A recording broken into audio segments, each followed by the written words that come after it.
ห่างกายเรานี่ใส่เลือดนี่บ่ต่ำกว่า5 หรือ 6 ถุงภาษาพี่น้องป้าจ้ะก็ถือว่าเลือดเรานี่ต่ำแห้งพี่น้องเลยเนาะก็เลยลองเบิ่งเทละขั้นตอนเนาะเทละเล็กเทละน้อยไปพี่น้องเลยเนาะเลือดนี่ก็คืออยู่ข้างอยู่ห้องหมอเนี่ยบ่มีเนาะต้องไปหาผู้เพิ่นที่บริจาคอยู่นอกพี่น้องเลยเนาะผู้เพิ่นบริจาคอยู่นอกเพิ่นก็ต่างแน่นอนอยู่แล้วเนาะก็ต้องอยากได้เงินเนาะเพื่อเป็นการแลกเปลี่ยนพี่น้องเลยเนาะกระตกอยู่2,200,000พี่น้องพวกหมอรวบรวมเบิดทุกสิ่งทุกอย่างเบิดไป5,700,000แล้วพี่น้องเลยก็วนรอบอะไรเนาะทางโรงพยาบาลเนาะแขวงสะหวรรณเขตเพิ่นก็มีลดค่าใช้จ่ายเนาะเรื่องยาบางอย่างพี่น้องเลยเนาะก็คือทางโรงหมอเพิ่นก็ซอยน้ำแน่พี่น้องเลยเนาะแต่ถ้าว่าทางเลมโบเพิ่นได้บัตรอนามัยในแฮงซีดีพี่น้องเลยเนาะก็คือบัตรคนทุกข์ยากเนาะทางรัฐบาลลาวเพิ่นก็ได้เฮ็ดให้กับคนทุกข์ยากเขตชนเผ่าพี่น้องเลยเนาะเวลาเจ็บไข้มากก็เอาบัตรตัวนั้นถ้าผู้ใดได้เฮ็ดเนาะในบ้านได้แจ้งไปก็ได้เฮ็ดบัตรตัวนั้นมีบัตรตัวนั้นก็สิได้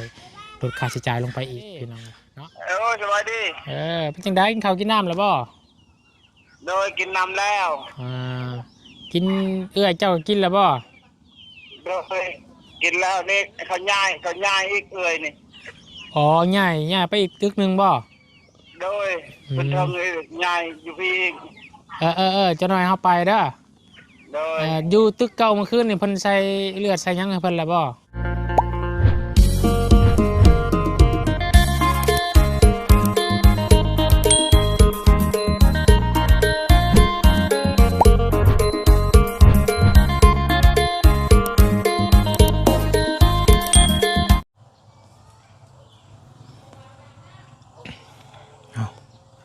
เปิดคลิปเปิดภาพออกมาเป็นภาพบรรยากาศอยู่บ้านสวนทงไห่ทงนาเขาเขียวขจีบางบอนกับเขียวบางเบือนกับเหลืองแล้วพี่น้องเลยเนาะเอาหลักการพี่เนาะทางลูกชายหรือว่าน้องชายพี่น้องเลยทองมาบุญสารวัตรกะตื่นเช้ามากกะอาบน้ำให้เพื่อนพี่น้องเลยเนาะเพื่อนกับผ้าบุกผ้าบืนผ้าสวยเหลือเนาะคนทุกคนยากหรือว่าไปหาช่วยเหลือทางอื่นทางไกลเนาะเพิ่นก็นำพามาหอดตลอดปลอดภัยหอดเฮือนหอดซ่านเนาะทางเฮาก็ต้องบรบัดดัดแปลงให้เพิ่นก่อนเนาะทางรถทางล่างกับพี่น้องเลยเนาะโอเคพี่น้องเลยเนาะก็ช่วงบรรยากาศช่วงเศร้าๆเนาะหลังจากทางแม่น้องนิวเนาะชาวบ้านเนาะหลายหัวละคนหลายหม่องหลายบอนก็ได้ไปใส่บาตรหยาดน้ำทำบุญพี่น้องเลยเนาะบุญออกพรรษาวันที่7 ตุลาพี่น้องเลยเนาะออกพรรษาแล้วเนาะของปีนี้พี่น้องเลยเนาะส่วนทางบุญกะอาบน้ำได้เรียบร้อยแล้วพี่น้องเลยเนาะกินข้าวกินน้ำกินยาเรียบร้อยแล้วเนาะมาเมื่อคืนกะจน11 โมงกลางคืนพี่น้องหรือว่า5 ทุ่มเนาะออกมาแต่จากเมนองวิเนาะโรงหมอแขวงสะหวรรณเขตพี่น้องเลยเนาะเพื่อสิได้แลนนั่นแลนนี่พูดคุยโอลมน้ำแพทย์น้ำหมอเนาะให้เข้าใจแล้วก็ให้ทั้งแนะนำเพิ่นเนี่ยให้ทั้งหมอเพิ่นแนะนำอาการของเมนองวิเพิ่นพี่น้องเลยเนาะ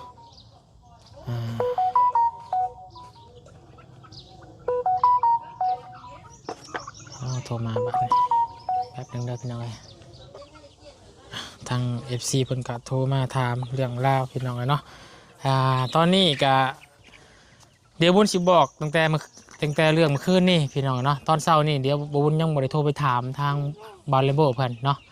บุญสิแจ้งแต่เมื่อคืนนี่ว่าเป็นจังได๋เนี่ยเรื่องของแม่น้องวิเพิ่นเนาะเอาก่อนอื่นพี่น้องเอ้ยขอกราบทักทายสบายดีเด้อสบายดีพ่อแม่พี่น้องสบายดีหมู่เพื่อนกันเบิดสุขสุขคนสบายดี FC ผู้ใหญ่ใจบุญเบิดทุกท่านยินดีต้อนรับเข้าสู่ช่อง YouTube ปะบุญสารวัตรในมื้อนี้พี่น้องเอ้ยเนาะก็ขอบคุณขอบคุณขอมุกขอบใจพ่อแม่พี่น้อง FC เบิดทุกท่านเนาะที่เข้ามาหับมาส้มแล้วก็ เป็นกำลังใจให้กับปาบุญสารวันตลอดมาแล้วก็สามกกสามเคยแล้วก็ทีมงานนวัตสุโขสุขนเนาะก็เรื่องรสชาติแล้วมื้อนี้พี่น้องเอ้ยเนาะก็อยู่นครครัวเนี่ยเนาะคืนนึงพี่น้องเอ้ยก็มากับลูกชายก็นอนรับปะแล้วเนาะก็มานั่งเบิ่งพ่ออยู่เนาะอยากไปน้ำพ่อมื้อนี้พี่น้องเอ้ยเนาะอยากพาโดยรอถ่าพ่อกันจังหน่อยเด้ออย่ากวนพ่อเด้อยังอยู่ซื่อเด้ออยากไปน้ำพ่อพอสิไปสวรรค์มื้อนี้เนาะไปหาแม่น้องวิเพิ่นนั่นแหละเพราะว่าอยู่สวรรค์เขตมีงานบุญพี่น้องเนาะงานบุญทรงเฮือเนาะก็เลยสิพาครอบครัวไปน้ำแน่พี่น้องเลยเนาะเฮาซอยคนอื่นเนาะทางครอบครัวเฮาบริซอยหรือว่ายังขาดตกบกพร่องกะบ่ได้พี่น้องเฮาต้องให้ครบเนาะให้มันสม่ำเสมอไงซะพี่น้องเนาะบ่ยอกกันลูกบ่ยอกกันรบกวนพ่อไว้รบกวนพ่อรบกวนป้าลุงเด้อตอนนี้ก็อยู่ในไร่ในนาพี่น้องข้างหลังก็เป็นรถไถเนาะเดินตามพี่น้องเลยปิดคุ้มไว้ก่อนงามเลยเนาะโอเคพี่น้องเลยเนาะเดี๋ยววุ้นสีโอ้ลมพูดถึงเนาะเรื่องเมื่อคืนนี่ทั้งแม่นางวิเนาะพ้นกวดออกมาว่าจังใดหรือว่าต้องใส่ยาต้องเติมเลือดยังแน่หมอเพิ่นแนะนำว่าจะได้แน่เนาะเดี๋ยวทางบุญกะสิแนะนำให้พี่ให้น้องนะครับไปฟังนำกันมันพี่น้องเลยเนาะเมื่อคืนนี้เนาะทางแม่นางวิก็ได้กวดเลือดออกมาเนาะกับทางแพทย์หมอเพิ่นก็บอกว่านั่นนี่เนาะทางแม่นางวิเพิ่นนี่ห่างกายเราเนาะตั้งทรงหรือว่าความดันนี่ต่ำแห้งเนาะถ้าสิใส่เลือดกะใส่ได้บ่หลายเนาะใส่เทื่อละทงพี่น้องเลยเนาะเต็มที่นี่ได้รับแรกนี่ขั้นตอนแรกนี่ต้องทงเดียวพี่น้องเลยเพราะว่าห่างกายแล้วน่ะบางเทื่อนี่ทงเดียวอาจบ่ได้ซ้ำทางแพทย์หมอผมนะเพราะว่าห่างกายเรารับเลือดได้หลายบาทเดียวบ่ได้แพทย์หมอคนว่านี่พี่น้องเลยเนาะแต่ว่าช่วง3 ทุ่มเนาะแพทย์หมอเพิ่นก็มาบอกอีกกวดเบิ่งคืนอีกเนาะกะห่างกายเพิ่นก็สามารถรับได้อีกทงหนึ่งพี่น้องรับได้อีกทงหนึ่งเนาะทงเดียวเนาะหลังจากเติมเลือดกับทงหนึ่งก็ติดตรวจคืนอีกเนาะเช็คเบิ่งผลเลือดผลเลือดในห่างกายเรามีจักเปอร์เซ็นต์เนาะแล้วก็ห่างกายเราดีขึ้นจักเปอร์เซ็นต์เนาะจังสิบอกได้อีกเทื่อหนึ่งทางแพทย์ทางหมอเพิ่นว่าเนาะแต่ว่าทางแพทย์ทางหมอเพิ่นว่าห่างกายเรานี่ใส่เลือดนี่บ่ต่ำกว่า5 หรือ 6 ถงภาษาพี่น้องปาดเจ้าก็ถือว่าเลือดเรานี่ต่ำแห้งพี่น้องเลยเนาะก็เลยลองเบิ่งเทอละขั้นตอนเนาะเทอละเล็กเทอละน้อยไปทางแพทย์ทางหมอกะแพทย์หมอบางกว่าสิใส่ยาเนาะบำรุงพวกที่ขาดสารอาหารเข้าไปอีกเนาะใส่ยาบำรุงห่างกายเนาะผมมีหมอกเตมินอย่างไรพี่น้องมียาเฉพาะตัวนั้นเลยทางแพทย์หมอว่าขาสิใส่เข้าไปให้แม่น้องวิเพิ่นเนาะแล้วก็บุญเมื่อคืนนี้ก็ได้เบิกเลือดเนาะทงหนึ่งพี่น้องเนาะทงหนึ่งเพราะว่าอยู่ในครั้งกาแดงเนาะกาเลือดกรุ๊ป A โบมีพี่น้องเลยเนาะก็ต้องได้ไปหาเลือดข้างนอกพี่น้องเลยเนาะก็เลยต้องยากแน่น้อยหนึ่งพี่น้องเลยเนาะยากทั้งบอลเอาเลือดยากทั้งการใช้จ่ายพี่น้องเลยกาสิสูงกว่าอยู่ในคังพี่น้องเลยเนาะเอาเดี๋ยวจังก็ขอให้มีให้เพิ่นใส่พี่น้องเมื่อคืนนี่ก็ได้สั่งน้ำเพิ่นแล้ว1 ธงเนาะให้จิโทรถามทางบาลบุมันตื่มบาเพิ่นใส่แล้วบ่หรือว่าจังใดเนาะเอาวันนี้เมื่อคืนนี่อาวุธเราเรื่องเมื่อคืนให้พี่น้องฟังก่อนเนาะผลกวดของแพทย์หมอผลออกมาว่าจังใดเนาะก็คือต้องเติมเลือด1 ธงพี่น้องเลยเนาะแล้วก็ใส่ยาเช่นยังทั้งเพิ่นก็นอนเนาะนอนของเย็นพี่น้องเลยของแอร์ยันแต่เพิ่นหนาวพุ่นละพี่น้องเลยเนาะแต่ว่าของบอลคนไข้นอนเพิ่นกับบริใส่อุณหภูมิสูงเพราะบันไดอุณหภูมิต่ำเพราะบันไดพี่น้องเลยเนาะมันก็อุณหภูมิอุ่นอยู่เนาะ กับประมาณนี้แหละพี่น้องเลยเนาะเรื่องของแมงวีเมื่อคืนนี้หลังจากหอด โรงพยาบาลหรือว่าโรงหมอแขวงสวรรค์เขตทางแพทย์หมอกะแนะนำทางบุญเนาะแล้วก็ก่อนกลับกวุ้นก็ได้ฝากเนาะฝากเงินเพราะว่านั่นนี่พี่น้องเนาะอยู่ในห้องหมอคนนี้บางยาบางอย่างมันยามันสูงมีในห้องหมอเนาะก็ต้องออกไปซื้อยาอยู่ข้างนอก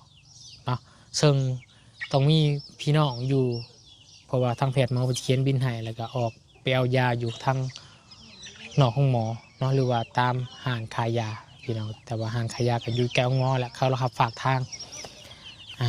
บางตัวยามันบ่มีเนาะก็เลยต้องไปซื้อจำเป็นต้องไปซื้ออยู่ข้างนอกมาให้ทางแม่น้องวิเพิ่นเนาะเมื่อคืนนี้วุ้นกันแนะนำทางบาลัมโบไว้เนาะแล้วก็ไปเอาบินน้ำแพทย์หมอเพิ่นไปย่างไปเอายาแล้วก็แนะนำทางบาลัมโบนำเวลาเพิ่นอยู่เนาะก็ให้เพิ่นเฮ็ดตามนี้ตามที่หมอบอกเนาะหมอบอกไปไสบุญก็พาไปเนาะ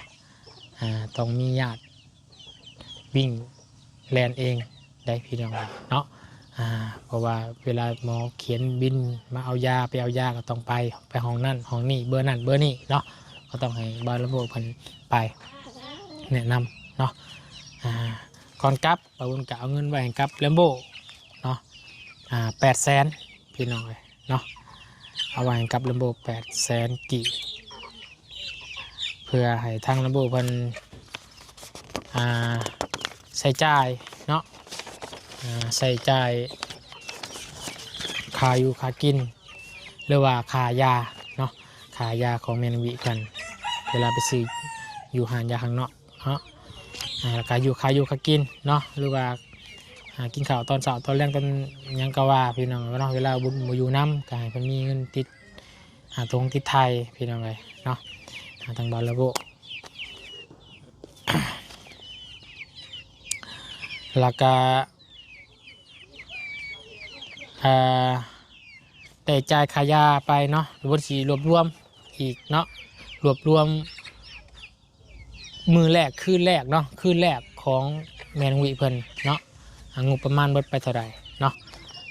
สีรวมเบิดเลยพี่น้องเลยเนาะแจ้งพี่แจ้งน้องให้ฮู้น้ำกันเนาะบุญก็สิได้แจ้งว่างบมันยังเหลือเท่าไหร่เนาะ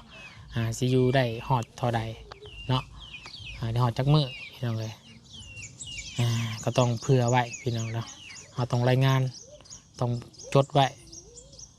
เพราะว่ามันขมังมาเงินบ่มีคันนี้มันก็ยากอีกเลยพี่น้องเลยเฮาถ้าว่าเงินมันเหลือซ้ำนี้เฮาสามารถพาเพิ่นกลับเฮาก็เมื่อพี่น้องเลยเนาะอย่ามันบ่ทันเงินเบิดแล้วก็มันก็ยากอีกพี่น้องเลยเนาะเริ่มแรกเลยพี่น้องเนาะเขาโรงพยาบาลเนาะโรงหมอสวรรค์เขตตำบลกะแลนวิ่งเต้น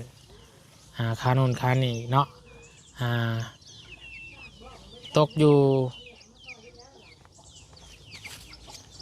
1,000,000เนาะอาจจะบิด1,000,000ก่อนเนาะ1,000,000โอนจดไปแต่รายการ1,000,000คาแลนใบนอนห้องหมอหรือว่า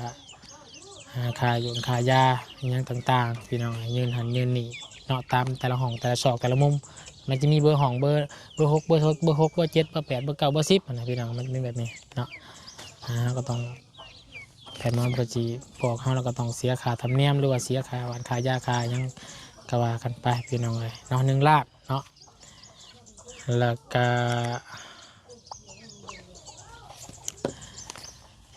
มาเสียค่าเลือดพี่น้องเลยเนาะเลือดนี่ก็คืออยู่ข้างอยู่ห้องหมอเนี่ยบ่มีเนาะต้องไปหาผู้เพิ่นที่บริจาคอยู่นอกพี่น้องเลยเนาะผู้เพิ่นบริจาคอยู่นอกเพิ่นก็ดังแน่นอนอยู่แล้วเนาะก็ต้องอยากได้เงินเนาะเพื่อเป็นการแลกเปลี่ยนพี่น้องเลยเนาะกระตกอยู่2,200,000พี่น้องเลยทงหนึ่งเนาะอย่างก็ถือว่าถือกว่าตอนทางลุงจันทร์พาน้องน้ำไปเลยพี่น้องเนาะน้องน้ำตอนนั้นคือว่า2,500,000บอกแต่ตอนนี้2,200,000คือว่าถือลงอยู่300,000พี่น้องเลยการจ่ายค่ายาค่าเลือดไปเนาะทง2,200,000 1,000,000กับ2,200,000ตกอยู่3,200,000เนาะ3,200,000แล้วก็มาจ่ายค่ายาอีก200,000 แล้วก็ให้ทางบาลัมโบเพิ่นเนาะไว้ซื้อเขาวซื้อน้ำเนาะหรือว่าซื้อบ้านซื้อยา800,000พี่น้องเอ้ยแล้วก็มาบวกค่ารถเนาะกระบุญก็ได้จ่ายค่ารถมูลนิธิไปค่าน้ำมูกน้ำมันค่าเดินทางอย่างต่างๆค่าอยู่ค่ากินของทางมูลนิธิเพิ่นกระบุญจะให้เพิ่นไป1,500,000พี่น้องเอ้ยเนาะก็ถือว่าที่เคยได้เอิ้นใส่ลาวเนาะหาลาวกับปกติกับประมาณนั้นพี่น้องเนาะ1,500,000ประมาณนี้ตกอยู่ประมาณ 3,000 เนาะหรือว่า2,000ปลายเนาะใจลืมแล้วบาดนี้พี่น้อง3,200,000 200,000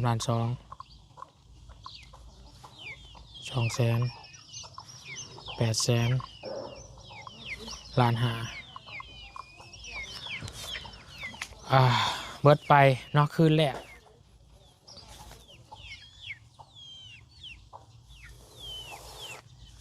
กอยู่พงหมอรวบรวมเบิดทุกสิ่งทุกอย่างเบิดไป5,700,000แล้วพี่น้อง5,700,000มือตำอิดมือแรกเนาะเบิดไป5,700,000แล้วพี่น้อง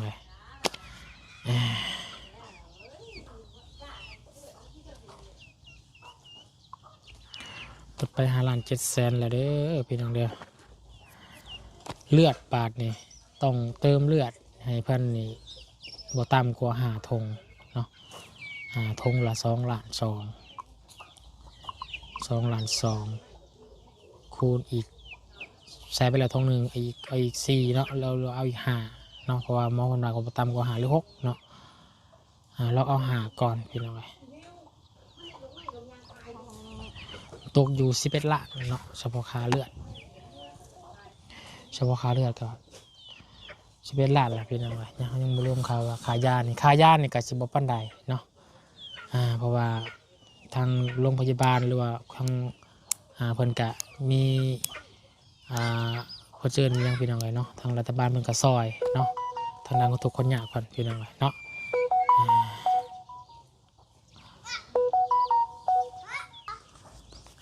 พี่น้องสายเข้าตลอดเลยโทรศัพท์กันเนาะก็คือขบวนบอกอะไรเนาะทาง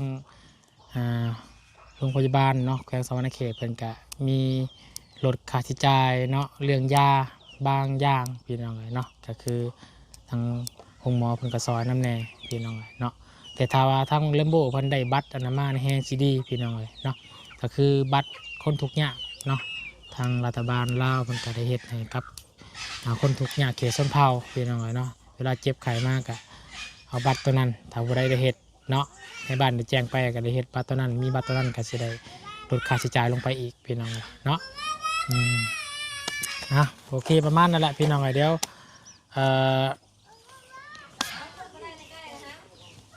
ถือว่าเนาะเรื่องอันนี้พี่น้องเนาะค่าใช้จ่ายเนาะมื้อแรกของหมอรวมทุกอย่างค่ารถค่าล่างเนาะค่านอนในห้องหมอคืนแรกเบิดไปรวมเบิดได้พี่น้องเนาะ5,700,000รวมทั้งค่ารถค่าเลือดค่าอย่างทุกอย่างเนาะแต่ถ้าหักค่ารถออกกะภายในห้องหมอเนาะห้องหมอค่ารถมาเกี่ยวกับหักออก1,500,000พี่น้อง5,700,000ลบ1,500,000ตกอยู่4,2,000,000เนาะมือติดอิดมือแรกก็สิแพงแน่มันก็สิแพงนั่นพี่น้องแพงน้ำเลือดเนาะแพงน้ำเลือดเนาะ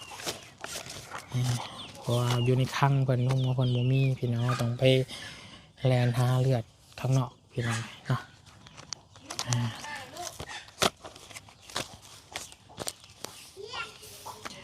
ก็ถือว่า5,700,000เนาะวุ้นก็สิลบเป็นงบของพอวันดีเนาะจันทามารีเนาะเมบรรทมพี่น้องเนาะงบทั้งพอเพิ่นนี่แมน8 ล้านเนาะ8 ล้านกับลบ5,700,000เนาะงบทั้งพอเพิ่นนี่ก็สิเหลืออยู่2,300,000เนาะเหลืออยู่2,300,000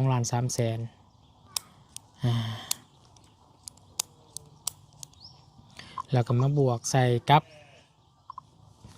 งบของแม่ทวันรัตน์เนาะทองงบทองแม่ทวันรัตน์นี่แม่เพิ่นโอนมาล่าสุดนี่ก็ยังทันได้ใช้จ่ายพี่น้องเนาะ10,000 บาทพี่น้องเนาะ10,000 บาทก็ตกอยู่6,700,000เนาะมาบวก2,300,000เหลืองบน้ำบุญตอนนี้ก็เงินที่ทางแม่ทวันรัตน์แล้วก็พอวันดีจันทมณีแม่บรรทมเนาะ2ครอบครัวตกอยู่9 ล้านพี่น้องเนาะ9 ล้านตกอยู่9 ล้านแหละทางบาบุญบ้านป่ามามอบให้เมื่อคืนนี่พี่น้องเมื่อวานก่อนเดินทางเนาะ5,600,000พี่น้องเนาะบวก1,600,000ตกอยู่10 ล้านกับ600,000 กีบเนาะ10 ล้านกับ600,000 กีบพี่น้อง10 ล้านกับ600,000 กีบ แล้วก็เหลืองบเก่าเดิมเนาะที่อยู่คลินิกตะกี้ตะก่อนงบ5 ล้านวุ่นใจนู่นนี่นั่นไปเนาะมาบวกอีก1,500,000พี่น้องตกอยู่1,500,000บวก1,500,000เดี๋ยวนี้เนาะงบน้ำบุญตอนนี้รวมทั้งเบิดทั้งมวลพี่น้องเลยเนาะที่ทางผู้ใหญ่ใจบุญได้หลายทานชมทบกันเข้ามาช่วยเหลือครอบครัวช่วยเหลือแมงวิพนี่แหละพี่น้องเลยเนาะเดี๋ยวนี้ตกอยู่เหลืออยู่12 ล้านเนาะเหลืออยู่12 ล้านกีบพี่น้องเลยเดี๋ยวบุญก็สิจดแต่ระยะไปพี่น้องเลยเนาะมือแรกเนาะก็อยู่แบบนี้เนาะแล้วก็สีมารวบรวมกันเบิดทุกสิ่งทุกอย่างพี่น้องว่าเบิดไปเท่าไรเนาะเหลืออยู่12,100,000 กีบ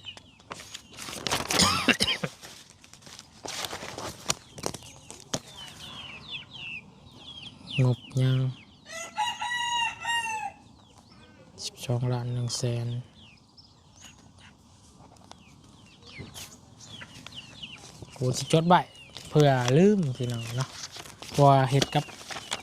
เงินกับคำเนาะกับบินกับการใช้จ่ายโน่นนี่นั่นเราต้องมีรายละอักษรจดไว้ถ้าเราบ่จด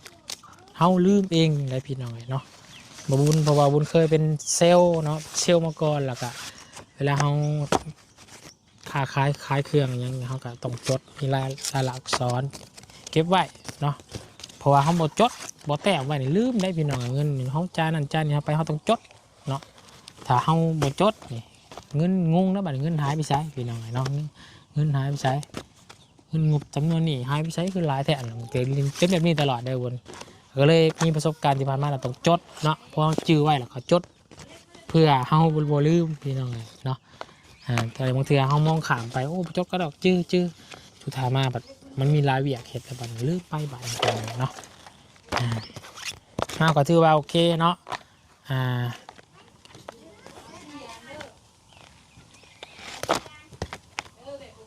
เรื่องงบค่าใช้จ่ายเนาะเหลืออยู่12,100,000พี่น้องเนาะแล้วก็สิโทรหาทางบาลมโบก่อนบัดนี่จังไดล่ะเนาะเป็นจังไดแน่เพิ่นใส่เลือดใส่ยางแล้วบ่หรือว่าจังได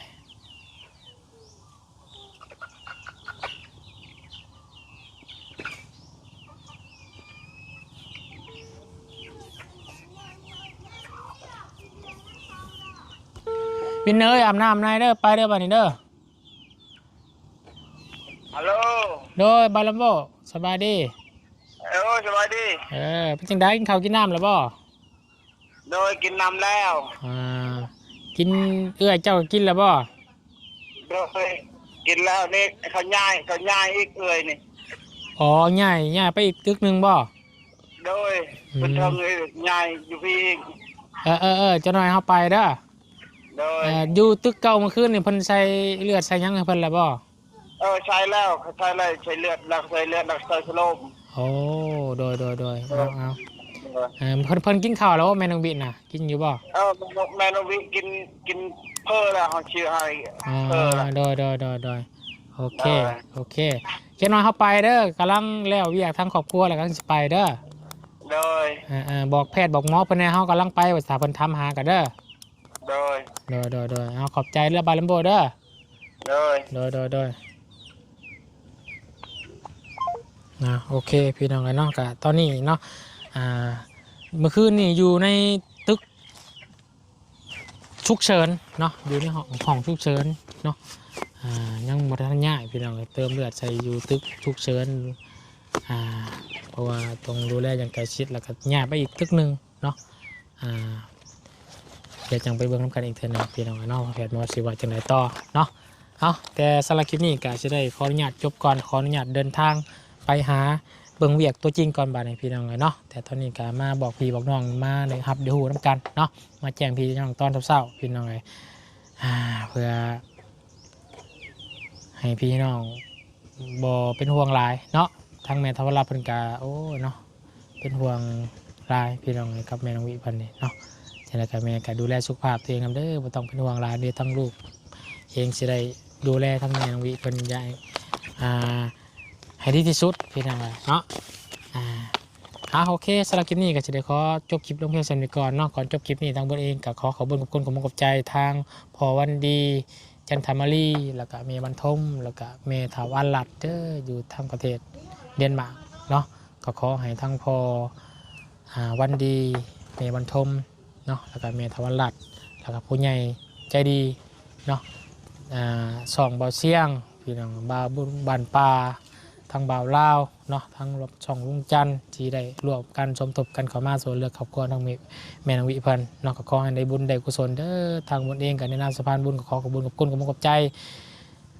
ที่ให้ทางบุญเองมาเป็นสะพานบุญต่อเนาะดูแลทางเขตนี้เนาะบุญกสิเฮ็ดให้ดีที่สุดพี่น้องเลยเนาะก็ขอให้อยู่ดีไม่แห้งก็สุขคนให้ได้บุญได้กุศลซอยเรือคนทุกคนยากคนเจ็บคนปวดขอให้พ้นบุญกลับขึ้นไปหาครอบครัวของทานแล้วก็ให้อยู่ดีไม่แห้งความเจ็บอย่าให้ได้ความขายใหญ่มีเด้อปราศจากโรคภัยไข้เจ็บทั้งปวงให้คุณพระคุณเจ้าหักสมหักษาเด้อเนาะสาธุพี่น้องอยู่ดีไม่แห้งบัดสุขคนเนาะสำหรับคลิปนี้ลาแล้วพี่น้องสบายดีบัดสุขคนอยู่ดีไม่แห้งพี่น้องเลยเนาะสบายดีพี่น้องบ๊ายบายไปเดินทางไปเบิ่งน้ำกันอยู่ห้องหมอพี่น้องเลยเนาะ